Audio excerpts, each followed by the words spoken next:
Good evening sir, baka pwede nyo po gawa ng clear update yung tungkol po sa magiging epekto ng train law sa January 2023 na yung tax daw po ba sa mga government employee ibababa daw po ng 5% at yung total tax na 5% na binaba ay mapupunta daw po sa net take home pay. Kumbaga good news sa lahat ng government employee. Hoping po na magawa nyo po ng clear update yung tungkol dito. Maraming salamat sir and God bless. Ito po mga master, ito po ang ating sasagutin, atin pong pag-usapan sa episode na ito kung ano po yung epekto ng 5% na ibababa sa tax rate simula po sa January 2023. Ito pong ating sample computation na ito mga master ay sample nga lang po talaga ito. Ito po ay para sa mga mayroon pong salary grade 11 step 1. Kumbaga mga teacher 1 po sa kasalukuyan. Ang basic pay as of ngayong 2022 ay nasa 25,439 at magiging 27,000 po yan pagdating ng 2023 dahil po sa bisa ng Salary Standardization Law. So tataas po yung sahod by next year. So unang-una dyan mga master, ibabawas po natin itong ating contribution para po sa GSIS at sa PhilHealth kasi nga po hindi po ito bahagi ng taxable income natin. So ito po GSIS ay 9% po ng basic salary. At ito pong PhilHealth for 2022 ay 2% ng basic salary at 2.25% naman po siya pagdating ng 2023. Kasi nga, by next year, tataas din po itong contribution natin sa PhilHealth. Magiging 4.5% na po ng basic pay. Hahatiin po yan ng employee at employer kaya 2.25% ang ibabawas mula po sa atin. Samantala, ang pag-ibig naman po ay nananatiling pag-ibig pa rin na nasa 100 pesos per month. Hindi po talaga ito nagbabago at nananatili po. Ganyan po ka-consistent ito pong pag-ibig. So sana all po, sana all consistent, sana all pag-ibig. So magiging net mga master pagkatapos po ng mandatory deduction per month sa kasalukuyan ay nasa 22,540. At by next year, magiging 23,862 po ito. Kasi nga po, tumaas yung basic salary. So in 1 year, as of sa ngayon ay magiging 270,488 at magiging 286,350 naman by next year. Ang tax exemption mga master ayon sa train law ay nasa 250,000.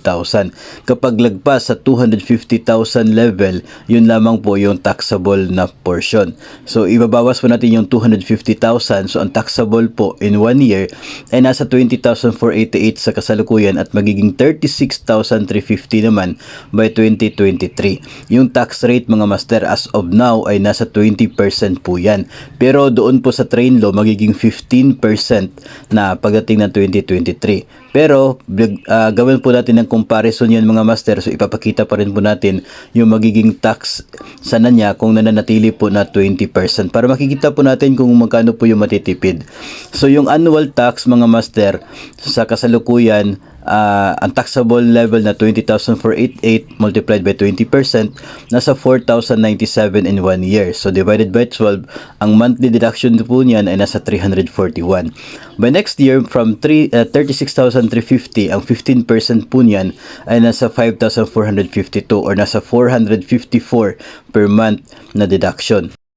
Kung hindi po bababa yung tax rate sana, no, kung mananatili po na nasa 20%, by next year, yung taxable income ng mga teacher 1 ay nasa 7,270 or 605 pesos per month ang magiging deduction po nito. So kung makikita po ninyo, ito po yung comparison yan mga master.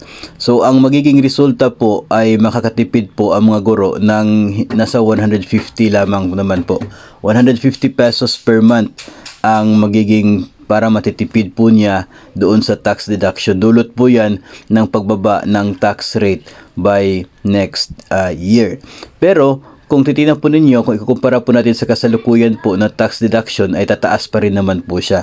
Normal po yan na tataas kasi nga yung atin pong taxable income, yung basic salary po natin at pagiging taxable income po natin ay tumaas din po dulot po ng pagtaas ng sahod by virtue of Salary Standardization Law 5. Huling bahagi na po ng increase by next year. So yun po, ito po yung magiging resulta, ito po yung magiging epekto ng pagbababa pagbaba o magiging pagbaba ng tax rate po dulot ng train law starting 2023. So ito po yung mga considerations mga master na atin pong dapat tandaan. Ito po ay sample computation lamang po natin. Ang GSIS po ay 9% of basic salary, 2% para sa 2022 ng PhilHealth at 2.25% for 2023. Yung other benefits po na sobra sa 90,000 na tax exemption ay hindi po included dito. So kung marami po kayong matatanggap ng mga benepisyo at lalagpas po yan ng 90,000, yung sobra po ay idadagdag doon po sa ating annual taxable income at magiging bahagi po ng pagkukunan ng tax. So hindi po included doon, kaya posible pong mas mataas pa doon ang magiging deduction po ninyo. Yung atin pong tax rate na ginamit ay para po sa mga earnings na 250 to 400,000. Kasi paglagpas po ng 400,000 yung magiging annual taxable income mga master ay iba na po ang magiging rate nila. So yun po, sana po ay nabigyan po natin ng sagot. Ito pong request po sa atin ng atin pong taga-subaybay dito po sa ating YouTube channel.